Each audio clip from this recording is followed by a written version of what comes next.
Evening students, welcome to Learners Academy. Evening. Okay, so we were solving exercise number 7.4 of your chapter number 7 based on the congruency of triangles. ठीक है, उसमें 3 questions कर लिए थे and remaining 3 questions आज की class में जो है हमको सॉल्व करने हैं. ठीक है, जिनको पनिशमेंट मिली है वो ईमानदारी से अपनी अपनी पनिशमेंट पूरी करें, मींस सीधे खड़े रहें. ठीक है, तो क्वेश्चन नंबर 4 रीड करते हैं. A B and C D are respectively the smallest and the longest sides of quadrilateral ABCD. एक क्वाड्रिलेटरल दिख रहा है आपको ABCD. First of all quadrilateral draw कर लिया सबने, और ये मत सोचना कि सर चेक नहीं करते. मैं कई बार क्वेश्चन कराते कराते बीच में चेक कर लेता हूँ. मन कर गया लाओ आपकी कॉपी दो, कहाँ है आपका पुराना होमवर्क, और फिर जब मैं होमवर्क चेक करता हूँ तो मैं सारा चेक करता हूँ. ऐसा नहीं कल का बताओ, उससे पिछले रोज का भी बताओ, उससे पिछली रोज का भी बताओ, और अगर होमवर्क नहीं मिला तो फिर शामत है. ठीक है, तो कभी भी रैंडमली किसी भी स्टूडेंट का कोई सा भी काम चेक हो सकता है. आपको अप टू डेट रखना है सारा काम. ठीक है बेटा, कोई डाउट, कोई प्रॉब्लम ऐसा करने में? किसी को प्रॉब्लम हो तो वो भी बता सकता है कि नहीं सर मैं ऐसा नहीं कर सकता. कोई प्रॉब्लम किसी को? कोई बात नहीं है, भी तो मुझे क्या. ए बी सी डी एक क्वाड्रिलेटरल है. ए बी इसकी स्मॉलेस्ट साइड है. रेस्पेक्टिवली का मतलब क्या होता है? सेम ऑर्डर में. ए बी स्मॉलेस्ट और सी डी फिर आगे लार्जेस्ट. तो आप फिगर के अकॉर्डिंग भी देख सकते हो, ए बी सबसे छोटी साइड दिख रही है इसकी दिखने में भी, और जो सी डी है वो सबसे लॉन्गेस्ट है, सबसे बड़ी साइड दिख रही है. आपको क्या प्रूव करना है कि इस क्वाड्रिलेटरल में एंगल ए जो है एंगल सी से बड़ा है. ये वाला एंगल जो है इस वाला एंगल से बड़ा है. पहली चीज ये प्रूव करनी है. दूसरी चीज ये प्रूव करनी है कि एंगल बी जो है, ये वाला जो एंगल है वो उससे बड़ा है. 2 चीजें आपको इस क्वाड्रिलेटरल में हैं जो प्रूव करनी है. ऑब्वियसली आपको लॉजिक्स वही लेने हैं जो अपन पिछले कल की क्लासेस में ले रहे थे. क्या लॉजिक्स ले रहे थे अपन? कि बड़ी साइड के सामने वाला एंगल बड़ा, छोटी साइड के सामने वाला एंगल छोटा. बट एक प्रॉब्लम है, वो लॉजिक्स तो ट्राइंगल में चलते हैं. वो लॉजिक्स तो कहाँ किस में चलते हैं? चैप्टर का नाम क्या है? ये क्या है? ये ट्राइंगल है? No, it is a quadrilateral. कोई बात नहीं, ट्राइंगल बना देते हैं. कैसे बनाएंगे? कंस्ट्रक्शन करके. या तो आप ये बी डी डायगोनल बना लो, या फिर आप ए सी डायगोनल बना लो. बोलो कौन सा बनाना सही रहेगा? गलत, दोनों बनाने पड़ेंगे. But one at a time. But one at a time मतलब आप ये सपोज करो ये वाला डायगोनल बनाओगे ना, तो उसमें जो है कोई भी एक रिलेशन प्रूव होगा. अभी वो चेक करते हैं कौन सा होता है, या तो ये प्रूव होगा या फिर ये प्रूव होगा. फिर आप फिगर फिर से बनाएंगे, और उसमें आप अब की बार एसी डायगोनल ना बना के, ये बीडी डायगोनल ना बना के एसी डायगोनल बनाएंगे, तो फिर बचा हुआ रिलेशन प्रूव होगा. ऐसा होगा इस क्वेश्चन. ठीक है, तो अभी की हाल फिलहाल के लिए आप सबसे पहले सपोज करो एसी बना लो. चलो सबसे पहले एसी डायगोनल बना लो, और कंस्ट्रक्शन वर्क है तो डॉटेड लाइन में होना चाहिए. डॉटेड लाइन में एसी डायगोनल ड्रॉ करो. गिवन पॉइंट्स लिखता हूं जब तक मैं.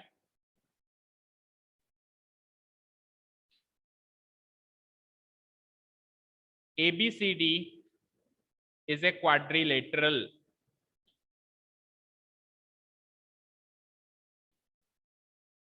in which 2 बातें. पहली बात कि AB तो है स्मॉलेस्ट साइड, AB तो है smallest side, in which AB is the smallest side. AB is the smallest side. अगली बात दूसरी बोलो. CD is the longest. CD is the longest.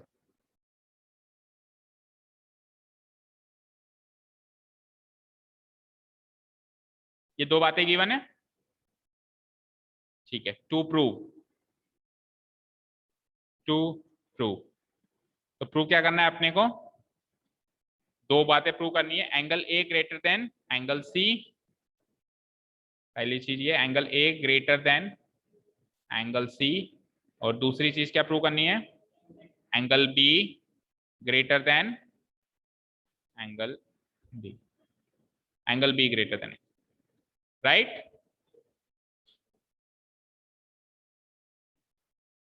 ठीक है जी। Hitendra, it is the last warning to you, next time अगर किसी का फोन बजा तो बजने लायक नहीं बचेगा।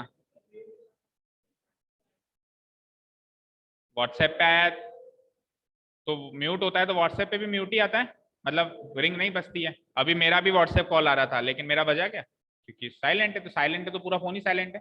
सेटिंग्स चेक करो, कल से कुल मिला के बजना नहीं चाहिए। कैसे मैनेज करोगे वो आप जानो, नहीं तो जब्त हो जाएगा फिर। ठीक है, अपने अपने भी चेक कर लो, साइलेंट ही है ना।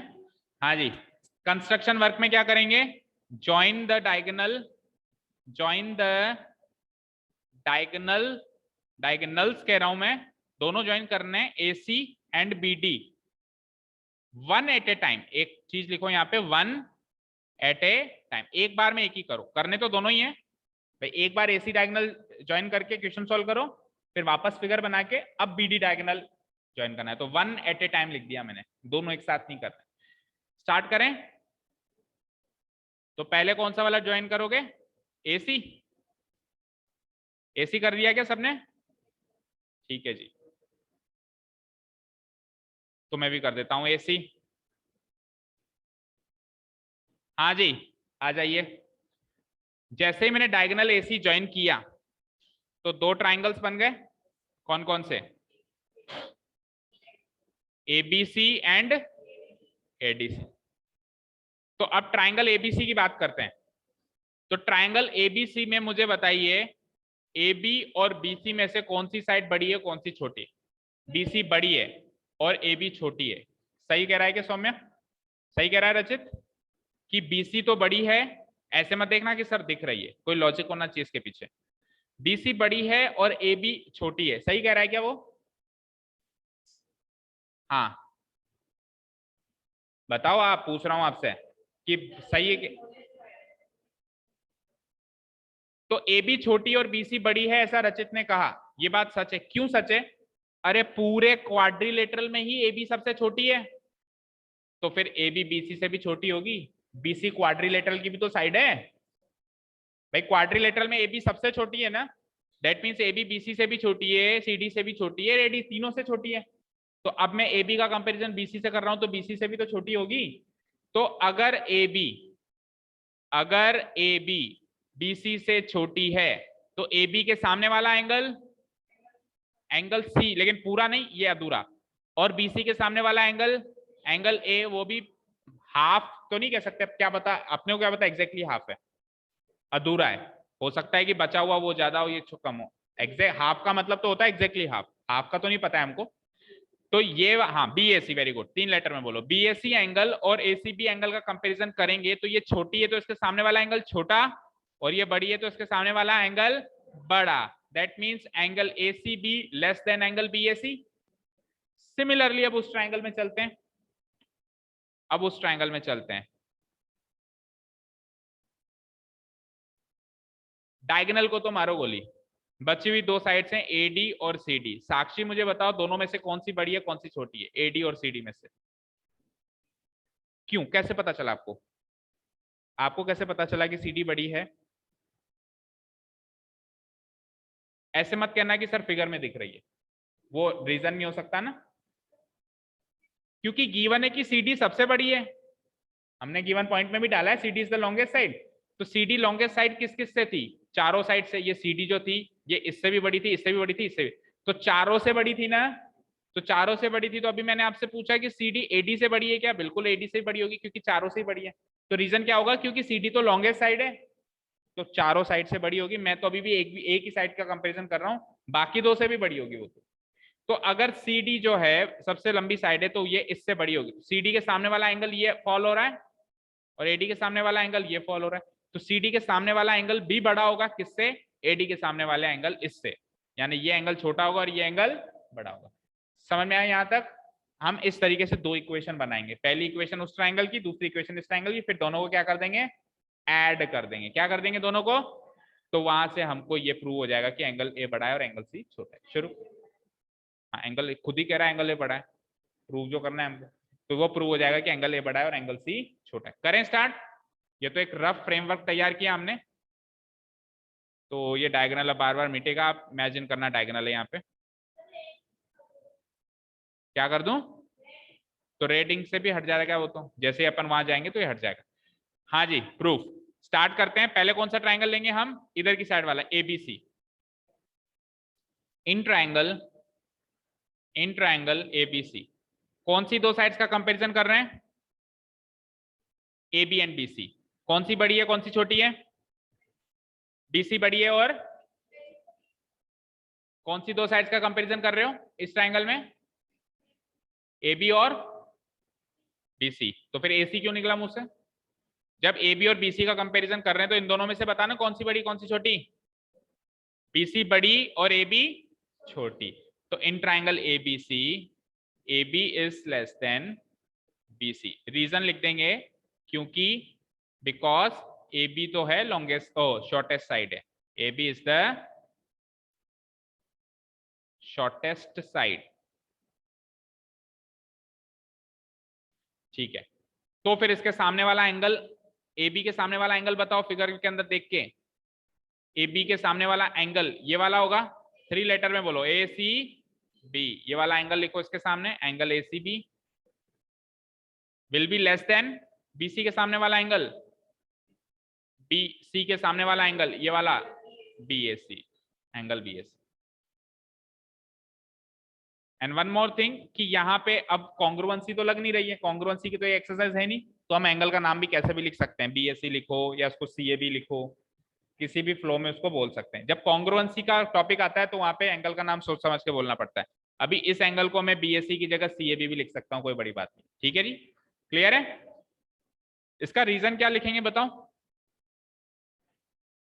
एंगल्स, क्योंकि हमने एंगल्स निकाले हैं, तो angle opposite to shorter, less than लगा रहे हो ना, ग्रेटर देन थोड़ा लगा रहे हो, लेस देन लगा रहे हो, तो opposite to shorter side. Very good, angle opposite to shorter side. ठीक है जी, इसको इक्वेशन 1 भी मार्क करना था, देखो जहां भी स्पेस मिले इसको इक्वेशन 1 मार्क कर देना। अब चलते हैं दूसरे ट्राइंगल में। Again in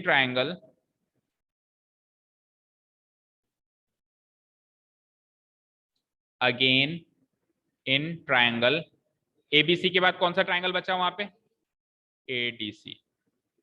again in triangle ADC मतलब डायगोनल के उस साइड का ट्राइंगल, डायगोनल के इस साइड का ट्राइंगल कंसीडर हो गया, डायगोनल के बॉर्डर पार चले जाओ उस साइड एडीसी। अब उस साइड हमारे पास क्या इंफॉर्मेशन है, उस इंफॉर्मेशन को यूज करते हैं। उस साइड हमारे पास इंफॉर्मेशन ये है कि सीडी सबसे लंबी साइड है, ये इंफॉर्मेशन है। तो सीडी सबसे लंबी साइड है तो सीडी एडी से भी लंबी होगी, तो इंफॉर्मेशन लिखो CD greater than AD. Information क्या है, CD greater than AD. Reason क्या लिखेंगे, because CD is the longest side, तो वो एडी से तो लंबी होगी। सीडी इज द longest side, so it will be greater than AD obviously.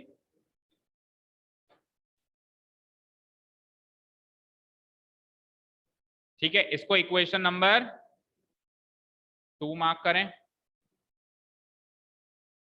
नहीं इसको मत करें मार्क 2, नहीं अभी तो एंगल भी तो निकालोगे, इसको क्यों मार्क करोगे, एंगल निकालो ना यहाँ से, सीडी के सामने वाला एंगल, सीडी के सामने वाला एंगल चेक करो, एंगल डीएसी। ठीक है, एंगल डीएसी लिख दो, ग्रेटर देन का ग्रेटर देन ही रहेगा। एडी के सामने वाला एंगल, एडी के सामने वाला angle ACD, very good, angle ACD. इसका रीजन एंगल ऑपोजिट टू, अब की बार लॉन्गर, क्योंकि ग्रेटर देन का साइन लगा रहे हो आप, angle opposite to longer side.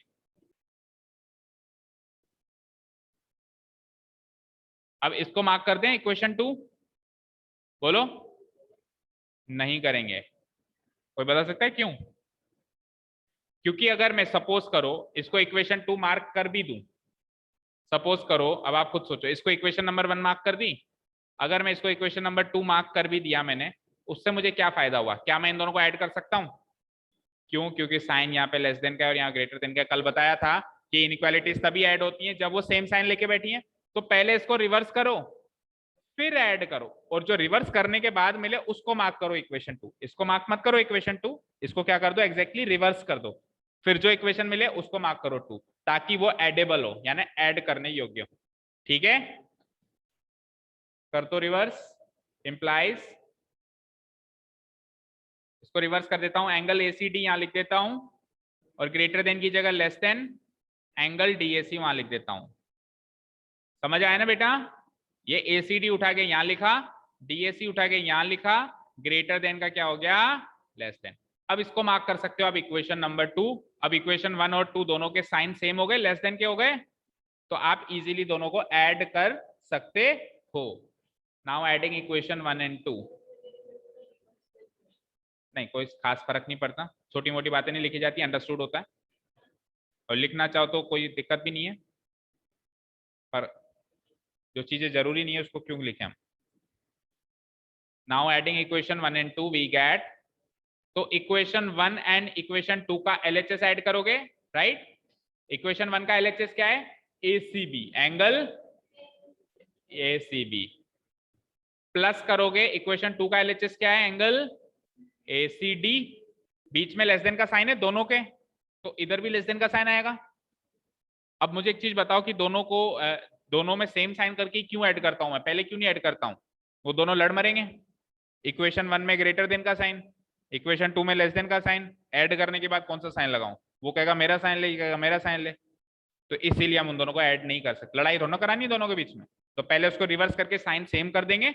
अब दोनों का ही साइन ले रहा हूं मैं एक तरीके से, लेस देन का ले रहा हूं तो उसका भी लेस देन का साइन था, इसका भी लेस देन का साइन, तो उन दोनों में समझौता करने के लिए मैंने रिवर्स करी उसको। ठीक है, अब इक्वेशन 1 का आरएचएस क्या है? BAC, angle BAC, plus equation 2 का आरएचएस क्या है? Angle BAC.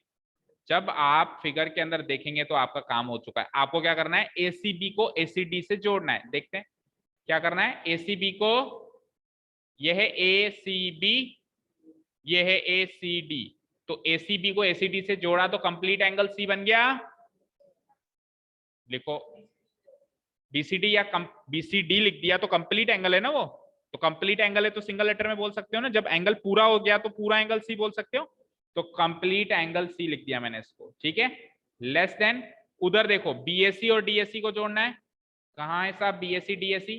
बी ए सी ये वाला एंगल, डी ए सी ये वाला एंगल, इन दोनों को ऐड किया तो कंप्लीट एंगल ए बन गया। मार्क करो एंगल ए। यही प्रूव करना था क्या? वैसे तो यही प्रूव करना था, लेकिन थोड़ा सा रिवर्स करना पड़ेगा वापस, क्योंकि जो प्रूव करना था उसमें क्या कह रहा था? ए बड़ा है सी से, हमने प्रूव किया है सी छोटा है ए से, तो बात तो एक ही है। सी छोटा है ए से प्रूव करो या ए बड़ा है सी से, एक ही बात है। तो इसी को रिवर्स कर दो तो एग्जैक्टली वही शक्ल दिखाई देगी जो उसने टू प्रूव में दे रखी। एंगल ए को यहाँ लिखो, एंगल सी को यहाँ लिखो, तो लेस देन का साइन क्या हो जाएगा? Greater than. अप्रूव हो गया? कोई डाउट? अब इसका सेकंड पार्ट प्रूव करने के लिए एक बार फिर से फिगर ड्रॉ करना पड़ेगा, और अब की बार डायगोनल एसी की जगह क्या बनेगी? Diagonal BD. करो फिगर ड्रॉ फिर से, क्योंकि आपने कंस्ट्रक्शन में क्या लिखा है? 180 टाइम, 180 टाइम लिखा है ना, यानी एक बार में एक ही डायगोनल ड्रॉ करो। दोनों ड्रॉ कर दोगे तो फिर कर सकते हो करने में तो दोनों, लेकिन फिर समझ नहीं आएगा, सब मिक्स हो जाएगा, चीजें अच्छे से समझ नहीं आएगी। ठीक है, फिर से ड्रॉ करो डायगोनल, ओ फिगर ही पूरा फिर से ड्रॉ करो, और अब की बार बीडी डायगोनल ड्रॉ करो। तो कैसा महसूस हो रहा है रचित? हल्की फुल्की थकावट हो रही है? नहीं? ठीक है, चलने दो।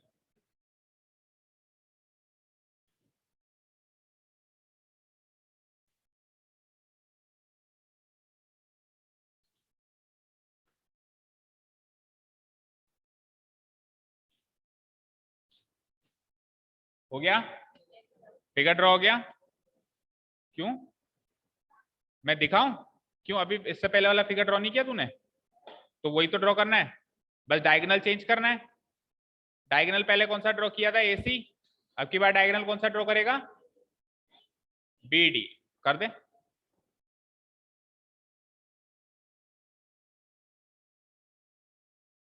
और जितना काम अभी हमने किया, कहां से लेके, प्रूफ से लेके जैसे इन ट्राइंगल एबीसी से जितना भी काम हमने किया, जितनी भी लाइन से आपका स्पेस कवर हुआ, उतना ही स्पेस छोड़ दो, बिकॉज इसके आगे का काम इस क्वेश्चन में होमवर्क है। कर दोगे? सेम है, कॉपी पेस्ट करना है, बस सेकंड डायगोनल कंसीडर करके करना है। ठीक है, कर दोगे ना कि नहीं करोगे? शॉर्ट में समझा दूं, ये लो शॉर्ट में समझो। सपोज करो बीडी डायगोनल ड्रॉ किया, तो अब पहला ट्राइंगल कौन सा लोगे? ट्राइंगल एबीडी या एडीबी, कुछ भी कहो। तो इसमें एबी छोटी होगी और एडी बड़ी होगी। क्यों? क्योंकि एडी पहले ही कह रखा है वो सबसे छोटी है, तो सबसे छोटी है तो एडी से तो छोटी होगी। तो एबी के सामने वाला एंगल ये छोटा होगा और एडी के सामने वाला एंगल ये बड़ा होगा। देखो ये छोटा है, मैं हल्का सा लेटर मार्क कर देता हूँ, हिंट रहेगा आपको, ये छोटा है, स्मॉल है, और ये बिग है। अब चलो उस ट्राइंगल में चलते हैं। इस ट्राइंगल में सीडी सबसे बड़ी होगी, तो सीडी के सामने वाला एंगल ये बड़ा होगा, बिग, और बीसी के सामने वाला एंगल वो छोटा हो। जब आप ऐड करोगे छोटे से छोटे को, तो ये टोटल एंगल डी छोटा निकलेगा, और जब बड़े से बड़े को ऐड करोगे तो ये टोटल एंगल भी बड़ा निकलेगा। यही प्रूव करना है कि एंगल भी बड़ा है, एंगल डी छोटा है। हो जाएगा? छोटा सा हिंट दे दिया, सेम टू सेम जैसा अभी हमने काम किया, उतनी स्पेस छोड़ दो आप। ठीक है, 8-10 लाइन जितनी भी थी उतनी स्पेस छोड़ दो, और आगे का होमवर्क कर दोगे ना? बोलो श्रेष्ठ, हो जाएगा ना? क्वेश्चन नंबर 4 का सेकंड पार्ट होमवर्क है। साफ साफ शब्दों में कह रहा हूं, फिर मत कहना वीडियो में मिला नहीं, स्पष्ट हिंदी में कह रहा हूं। ठीक है, चलिए क्वेश्चन नंबर 5 का फिगर ड्रॉ करिए फटाफट, जल्दी से ड्रॉ करो।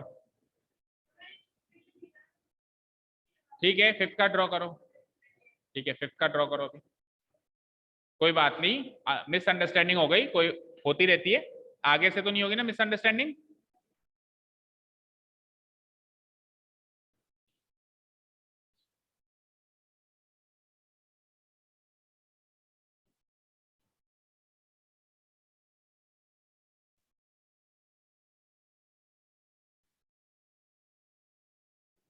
ड्रॉ हो गया फिगर? चलो let us read question number 5। In figure 7.51 figure का रेफरेंस लेना है हमको। क्या कह रहा है? PR is greater than PQ. Where is PR? PR greater than PQ, यानी ये वाली साइड लंबी है तो इसके सामने वाला ये एंगल भी बड़ा होगा, और ये वाली साइड छोटी है तो इसके सामने वाला एंगल ये छोटा होगा, यानी एंगल Q बड़ा है और एंगल R छोटा है। समझ में आया? आगे PS जो है, PS का है, ये रहा PS। क्या करता है ये PS? बाइसेक्ट करता है किसको? QRP दिख रहा है आपको? QPR को। QPR का है? QPR मतलब ये QPR ये कंप्लीट एंगल है, इसको ये बाइसेक्ट करता है, यानी इधर वाला हिस्सा और इधर वाला हिस्सा दोनों हिस्से क्या है? इक्वल है। हाँ, साइन गलत है वो, एज पर द क्वेश्चन ये साइन ऐसा होना चाहिए, अगर इधर सिंगल है तो इधर भी सिंगल होना चाहिए, गलत है वो, मिसप्रिंट है। ठीक है, क्योंकि इक्वल एंगल्स पे इक्वल जैसा साइन लगता है, सेम साइन लगता है, ऐसा नहीं कर सकते कि इधर सिंगल डैश और इधर डबल। यहां से तो पता है क्या पता चल रहा है? एज पर दिस फिगर अगर मैं इंफॉर्मेशन रीड करूं तो देखो सिंगल डैश यहाँ लग रहा है और सिंगल डैश यहाँ लग रहा है, उस हिसाब से तो ये एंगल इसके इक्वल हो जाएगा, ऐसा तो कुछ है ही नहीं दूर दूर तक, तो ये साफ साफ है कि ये अलग मिसप्रिंट है। तो साइन सेम कर दो आप, है ना, ये एंगल और ये एंगल। और इस एंगल को तो अगर आप ऐसे ड्रॉ ना भी करो तो भी चलेगा, इस एंगल को किसी एंगल के इक्वल थोड़ा ना प्रूव कर रहे हो। इस एंगल को कोई भी डैश मत लगाओ, केवल और केवल आप इन दो एंगल्स को डैश लगाओ, ऐसे और ऐसे। ठीक है, सिंगल सिंगल डैश, और इधर कुछ भी डैश मत लगाओ। हाँ जी, प्रूव दैट, प्रूव क्या करना है? एंगल PSR, PSR ये वाला angle is greater than which angle? PSQ, इस वाला एंगल से ये ग्रेट, ये वाला एंगल ग्रेटर देन है इस वाला एंगल। ठीक है, PSR ये वाला एंगल, और साफ साफ देखो फिगर से भी दिख रहा है ये थोड़ा सा ऑब्ट्यूज है, हल्का सा 90 से ज्यादा है, और वो थोड़ा सा एक्यूट है, 90 से कम है, तो फिगर से भी दिख रहा है कि इससे बड़ा है, पर हमको सिस्टमेटिकली मैथमेटिकली प्रूव करना है। शुरू करें? फिगर ड्रॉ हो गया? ठीक है, तो गिवन पॉइंट्स क्या डालें?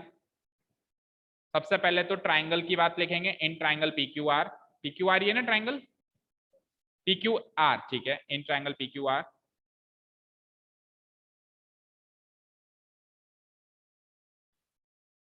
In triangle P Q are. कौन कौन सा एंगल छोटा है और कौन कौन सा बड़ा है वो लिख दो। पहले इंफॉर्मेशन साइड के बारे में गिवन है, sorry, P R greater than P Q given है ना, P R greater than P Q, पहली इंफॉर्मेशन। दूसरी इंफॉर्मेशन कि P S bisect angle Q P R, P S bisects angle, which angle, QPR, to prove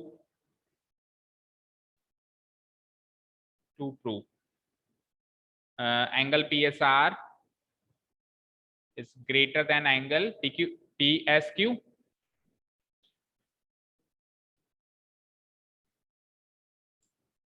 जब कुछ भी समझ में नहीं आया ना तो हमेशा गिवन पॉइंट्स पे नजर रखा करो। जो आपने गिवन पॉइंट्स नोट किए इन्हीं से कुछ निकलेगा। सिंपल सी बात है, जो हमारे पास है उसको ही तो यूज करोगे, आगे कैसे बढ़ोगे। ठीक है, तो P R greater than P Q से क्या मिलेगा और P S bisect angle QPR से क्या मिलेगा, इन दो चीजों पे फोकस करेंगे। देखते हैं।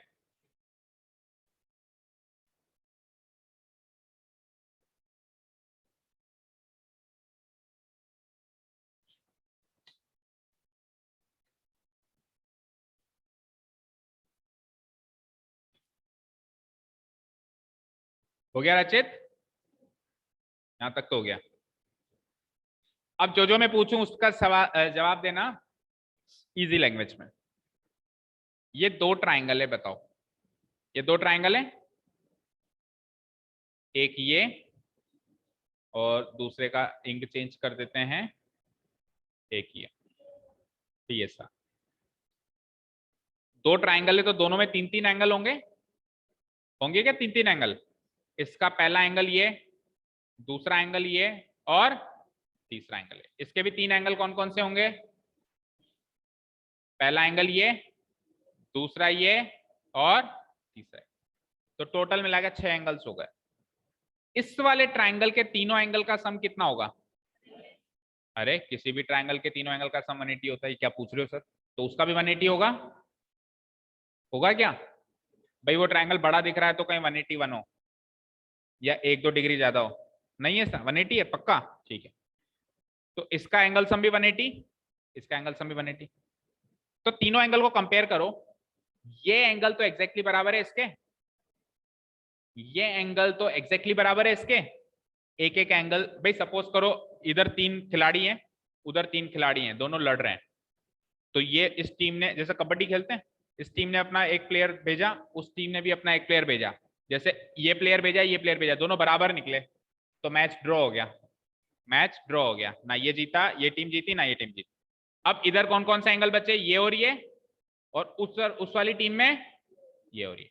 हमको इंफॉर्मेशन है, क्या इंफॉर्मेशन है हमको, कि पी आर ग्रेटर देन है पी क्यू। तो पी आर के सामने वाली साइड यानी ये वाला एंगल बड़ा है किससे, इस एंगल से। ये वाला एंगल बड़ा है किससे, इस एंगल से।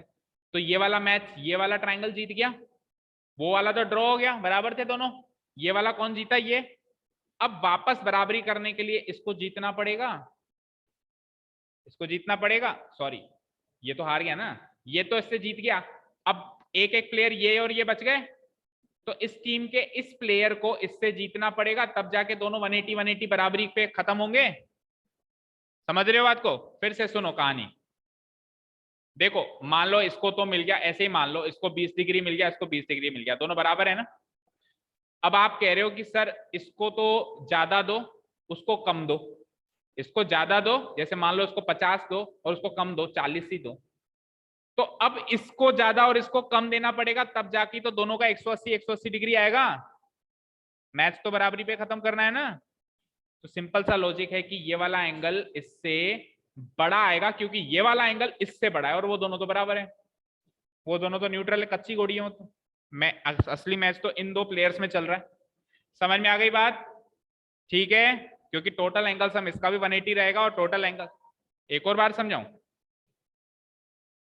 1 2 3 ये तेरी टीम के 3 खिलाड़ी हैं और 1 2 3 ये दूसरी टीम के 3 खिलाड़ी हैं, ठीक है।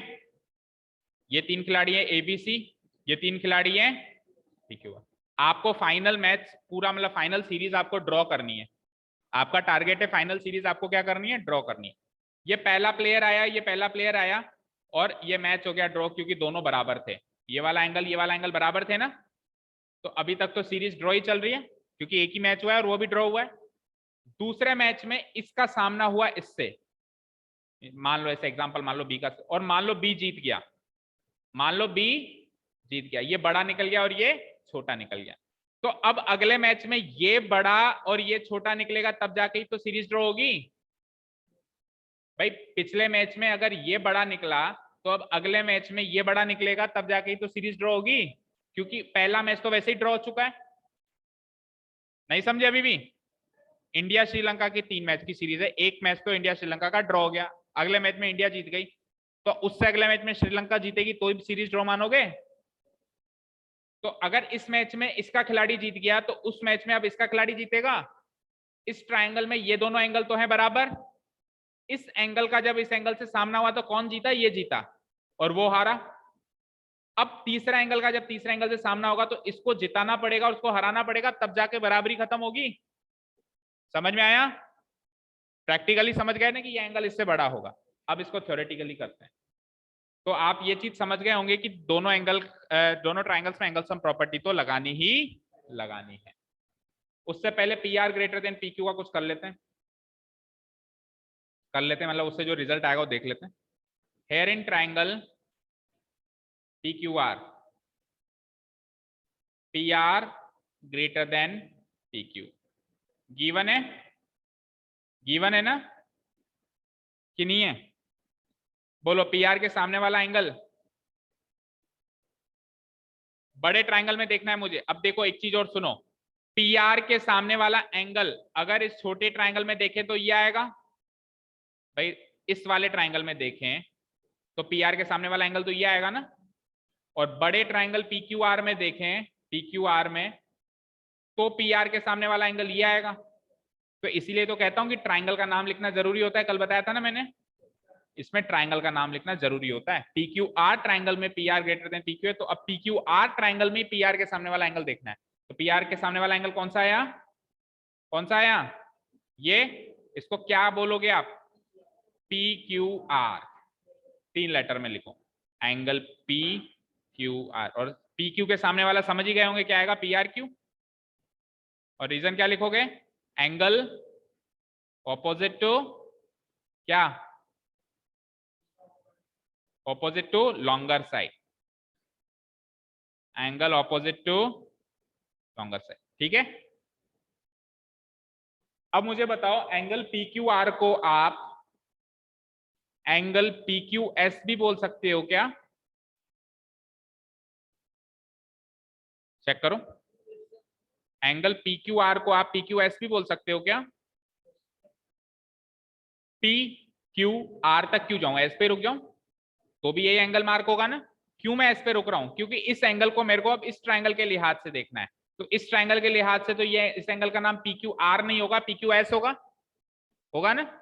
सिमिलरली जो उधर वाला एंगल है बड़े ट्राइंगल में, उसका नाम पी आर क्यू था, लेकिन इस छोटे ट्राइंगल की बात करें तो उसका नाम पी आर एस ही रहेगा। क्यू तक नहीं जाऊंगा मैं, एस पे स्टॉप करूंगा।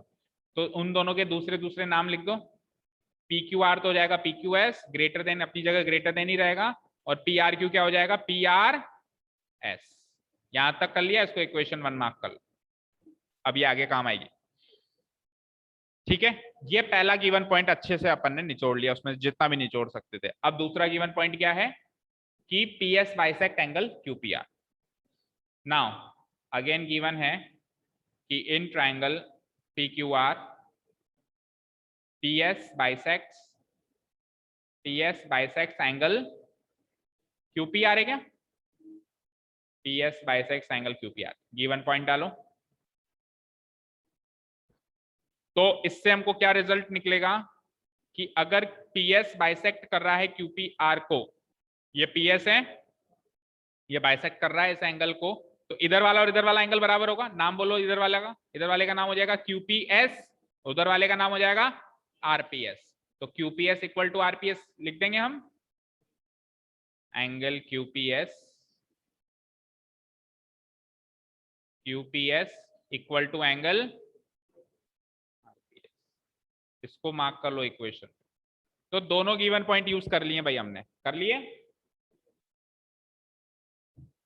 दोनों गिवन पॉइंट यूज कर लिए बेटा। ठीक है, अब दोनों ट्रायंगल में लगाओ एंगल सम प्रॉपर्टी, इसमें भी और उसमें भी। चलो पहला वाला ट्रायंगल कौन सा था, मतलब लेफ्ट साइड वाला ट्रायंगल कौन सा है, पी क्यू एस। तो लिखो in triangle P Q S, now in triangle P Q S तीनों एंगल का सम कर दो 180। कौन कौन से होंगे तीनों एंगल, एक तो एंगल पी क्यू एस ही होगा, एक तो क्या होगा एंगल पी क्यू एस ही होगा, दूसरा एंगल क्यू पी एस, और तीसरा पी एस क्यू। इनका सम कर दो 180। रीजन क्या लिखेंगे हम, एंगल सम प्रॉपर्टी।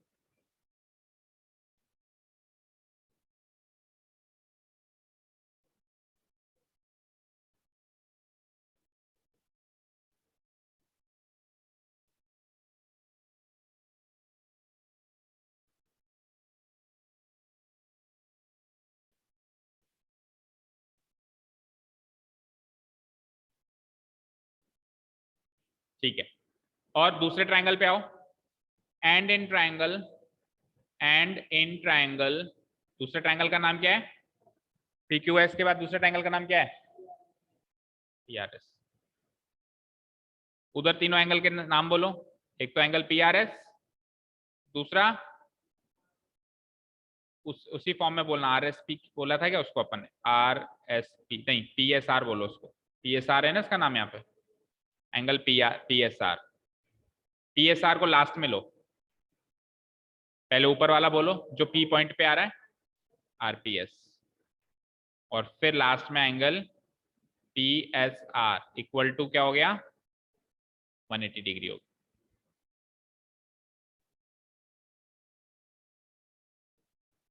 ठीक है, दो इक्वेशन तो ऊपर बना ली थी, इसको मार्क करो equation 3 and equation 4।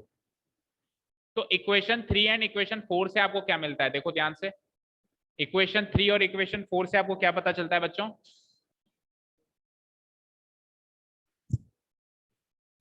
Equation 3 and equation 4 से क्या पता चलता है कि दोनों का आरएचएस सेम है, ये भी 180 डिग्री, ये भी 180 डिग्री, तो दोनों का एलएचएस भी इक्वल होगा, यानी इन तीनों का जोड़ इन तीनों के जोड़ के बराबर होगा।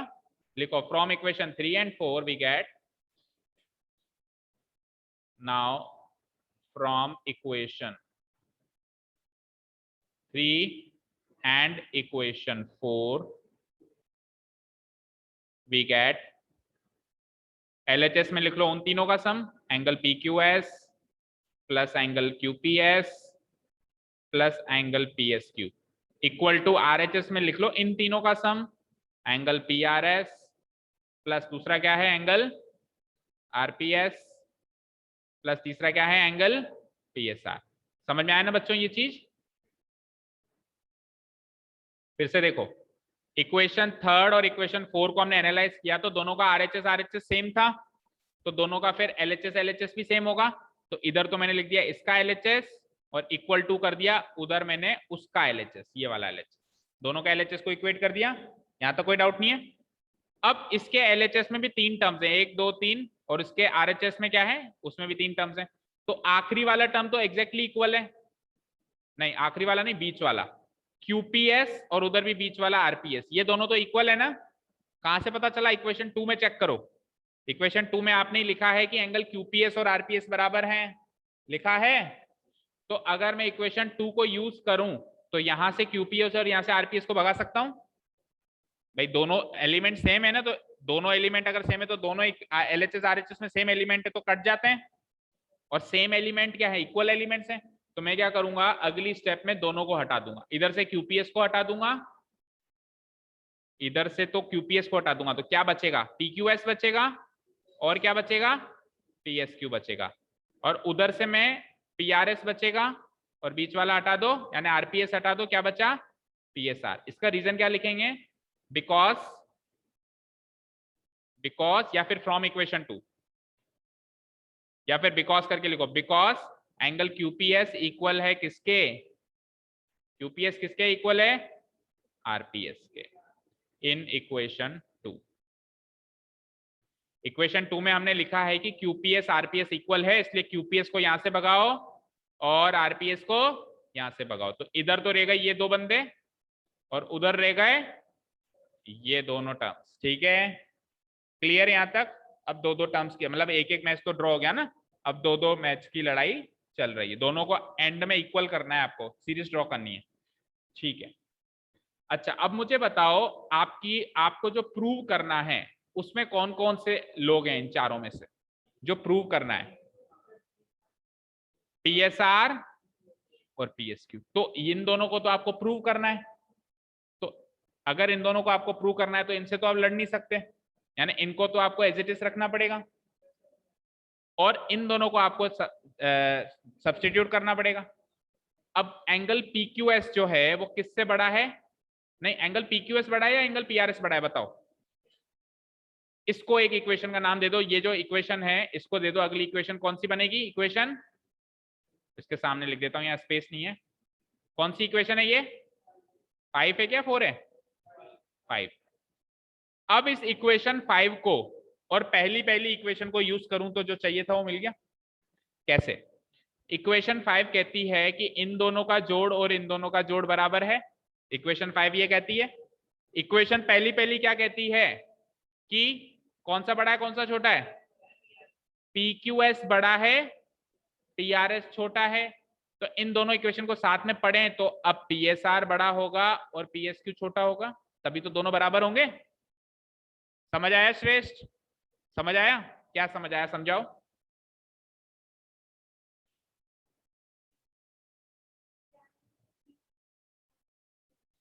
पीआरएस और पीएसआर का जोड़ इन दोनों के बराबर है।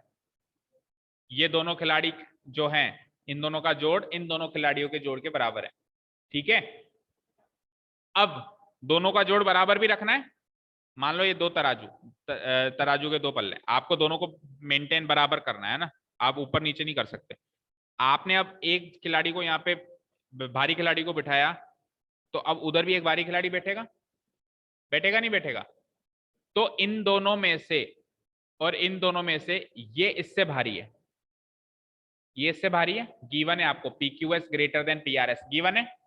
तो अब बचे हुए दो खिलाड़ी में से इसको इससे भारी करना पड़ेगा, तब जाके ही तो संतुलन बैठेगा। अगर ये खिलाड़ी उस खिलाड़ी से भारी है तो उसका दूसरा खिलाड़ी इसके दूसरे खिलाड़ी से भारी करना पड़ेगा ना, तब जाके तो संतुलन बैठेगा। ठीक है, तो फ्रॉम इक्वेशन 1, क्योंकि इक्वेशन 1 में ये गिवन है कि ये इससे बड़ा है, और फ्रॉम इक्वेशन 5 क्योंकि इक्वेशन 5 में गिवन है कि ये दोनों इस दोनों के बराबर है, इन दोनों इक्वेशन को यूज करें तो प्रूव हो जाएगा कि एंगल पीएसआर ग्रेटर देन है एंगल पीएसक्यू से। दैट इज इट, बस इतनी सी चीज करनी है। समझ में आई? करो। नाउ फ्रॉम इक्वेशन, क्यों क्या हुआ? मजा नहीं आ रहा क्या? रचित को तो बहुत मजा आ रहा है। From equation 1 and equation 5 we get, क्या आ जाएगा? उसका खिलाड़ी, उस टीम बी का खिलाड़ी एंगल पीएसआर ग्रेटर देन आ जाएगा इस टीम ए के खिलाड़ी एंगल पीएसक्यू से। Proved. PSR greater than PSQ prove हो चुका है, इसके लिए आपको बहुत बहुत बधाई हो। और इसको इंपॉर्टेंट क्वेश्चन, हाँ एक क्वेश्चन और है, करेंगे उसको भी। इसको इंपॉर्टेंट मार्क कर लो इस क्वेश्चन को, 5th 1 को।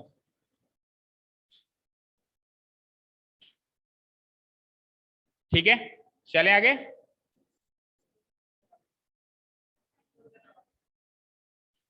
छोटा सा ही है, बहुत छोटा सा है और थ्योरेटिकल क्वेश्चन है। देखो क्या कह रहा है, ऐसे क्वेश्चन आने के चांसेस कम है पर फिर भी आपकी नॉलेज वाइज इसको समझ लो। क्वेश्चन नंबर 6 है, शो दैट, शो करो, क्या शो करना है? Of all the line segments drawn from A given point not on it. इतनी सी बात का मतलब समझो, सारी की सारी लाइन सेगमेंट्स में से जो कि ड्रॉ की गई है एक पॉइंट से, जो पॉइंट उस पर नहीं है, जो पॉइंट उस पर नहीं है, सुन तो लो, the perpendicular line segment is the shortest. Show that of all line segments drawn from a given point not on it. एक पॉइंट है,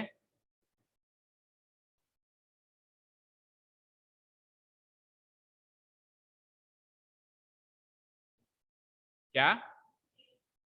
हाँ, फिगर से समझा रहा हूं।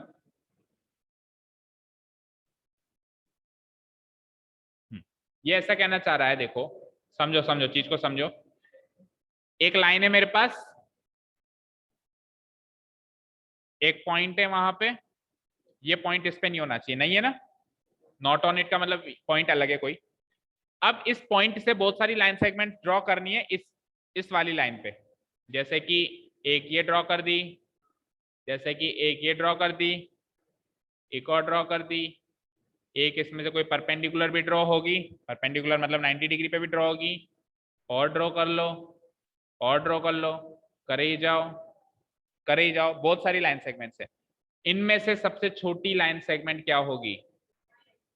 ये वाली होगी। ये चीज मैं शायद आपको पहले बता चुका हूं, है ना, कि एक ही पॉइंट से अगर अपन सीधी लाइन खींचते हैं 90 डिग्री पे तो वो सबसे शॉर्टेस्ट डिस्टेंस होती है ना, और जो इधर उधर की खींचते हैं वो उनसे बड़ी होती है, जितनी दूर खींचोगे उतनी बड़ी होगी। तो अब उस टाइम तो बताया था, अभी प्रूव करके दिखाना है। अभी क्या करना है? प्रूव करके दिखाना है कि यही लाइन सबसे क्या होगी? छोटी होगी बाकियों से। तो हम क्या करेंगे, अब बहुत सारी लाइंस नहीं ड्रॉ करेंगे, हम केवल 2 लाइंस ड्रॉ करेंगे। कितनी लाइंस ड्रॉ करेंगे? एक लाइन पे एक पॉइंट से ड्रॉ, एक परपेंडिकुलर और एक नॉन परपेंडिकुलर। फाइन, ट्राइंगल बन गया इससे। इस ट्राइंगल में सबसे बड़ा एंगल ये है, तो सबसे बड़ी साइड ये होगी, तो ये सबसे बड़ी साइड है, तो ये साइड इससे तो बड़ी होगी। यही तो प्रूव करना है कि ये इससे बड़ी और ये इससे छोटी है, खत्म। ठीक है, हमको क्या प्रूव करना है कि परपेंडिकुलर वाली लाइन छोटी बनेगी और नॉन परपेंडिकुलर वाली लाइन बड़ी बनेगी, यही तो प्रूव करना है। ये सबसे बड़ा एंगल होता है, एक राइट एंगल ट्राइंगल में सबसे बड़ा एंगल 90 डिग्री का होगा, उससे बड़ा एंगल होगा क्या कोई? पॉसिबल है क्या भाई? ये 90 बना दो और इसको 91 बना दो, पॉसिबल है? नहीं। फिर तो 181 तो यही हो गया, उसको क्या दोगे? उसको नेगेटिव में थोड़ा लेके जाओगे, तीनों एंगल का सम 180 तो करना है ना। तो ये सबसे बड़ा एंगल है, दैट मीन्स इसके सामने वाली साइड सबसे बड़ी साइड है, तो सबसे बड़ी साइड है दैट मीन्स इससे तो बड़ी होगी। यही प्रूव करना था कि ये साइड इससे बड़ी है और ये साइड इससे छोटी। काफी इजीली हो जाएगा, जल्दी से फिगर ड्रॉ करो, 2 मिनट का भी नहीं है। एक स्ट्रेट लाइन ड्रॉ करो, एक पॉइंट ड्रॉ करो, और उस पे एक तो परपेंडिकुलर ड्रॉ करो और एक नॉन परपेंडिकुलर ड्रॉ करो। कुछ समझे? एक स्ट्रेट लाइन लाइक दिस, और स्ट्रेट लाइन बोली है तो दोनों साइड एरो लगाना, क्योंकि लाइन के दोनों साइड क्या होता है? हमेशा एरो होता है। फिर एक परपेंडिकुलर लाइन, उसी पॉइंट से एक नॉन परपेंडिकुलर लाइन। इस लाइन का नाम रख देते हैं L, इस पॉइंट का नाम रख देते हैं A, और जो परपेंडिकुलर पे बनी है उसका नाम रख देते हैं P फॉर परपेंडिकुलर, और जिस जो नॉन परपेंडिकुलर रखी है उसका नाम Q रख दो। ठीक है, here it is given that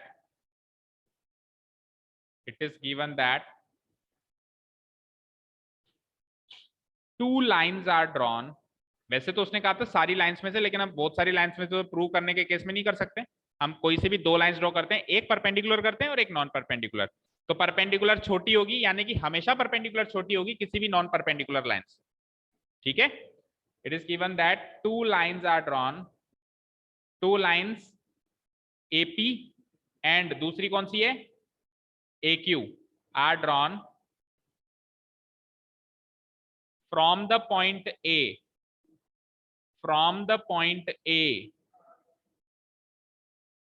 to the line L।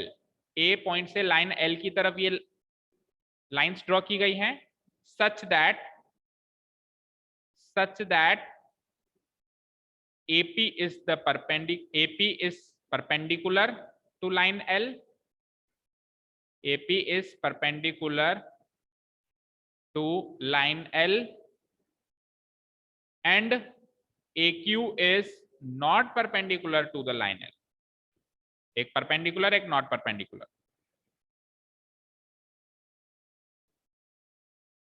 To line L, ठीक है।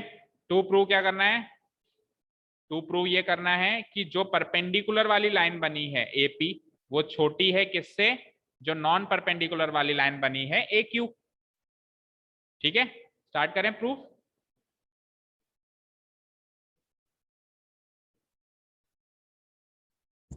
शुरू करें। Here AP is perpendicular to line L, given point आ गया है, तो गिवन है ना, तो एपी परपेंडिकुलर है लाइन एल से। So triangle A P Q एक राइट एंगल ट्रायंगल बन गया ऐसा करने से। Is a right triangle in which angle AP Q 90 degree है, in which angle AP Q equal to 90 degree. ये एक राइट ट्रायंगल बन गया जिसमें एंगल एपी क्यू क्या है, 90 डिग्री है। क्लियर है। तो एपी क्यू जो है, आप तो केवल इतना बताओ, एपी क्यू जो है 90 डिग्री वाला एंगल है, वो सबसे बड़ा एंगल होगा। एंड वी नो दैट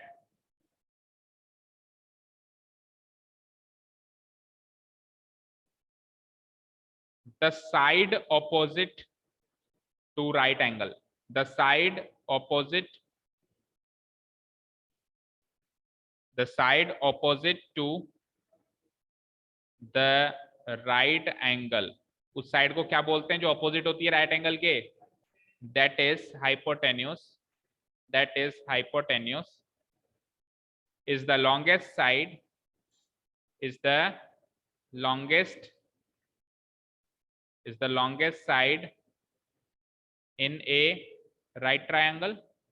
ये बात हमने अंडरस्टूड डाल दी, बताया था थ्योरेटिकल क्वेश्चन है ना, एग्जाम में आने लायक नहीं है, पर फिर भी हमारी नॉलेज वाइज कर लेते हैं ना। एक राइट एंगल ट्राइंगल में जो 90 डिग्री के सामने वाली साइड होती है जिसको हम हाइपोटेन्यूज कहते हैं, वो लॉन्गेस्ट साइड होती है, ये हम जानते हैं, वी नो दैट, जानते हैं। सो अगर वो सबसे लंबी साइड है तो इस बार हाइपोटेन्यूज कौन सी है हमारी, फिर 90 के सामने कौन सी है, A Q. So A Q is the longest side, A Q is the longest side, और ए क्यू लॉन्गेस्ट साइड है, और वी कैन से दैट कि ए क्यू जो है बड़ी है किससे, एपी से, ए क्यू बड़ी है एपी से। और जो हमको प्रूव करना था वो इसी का रिवर्स है कि एपी छोटी है ए क्यू से। खत्म।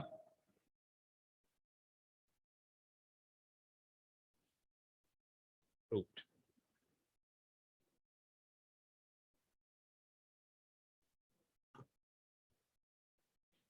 ठीक है, इजी था ज्यादा।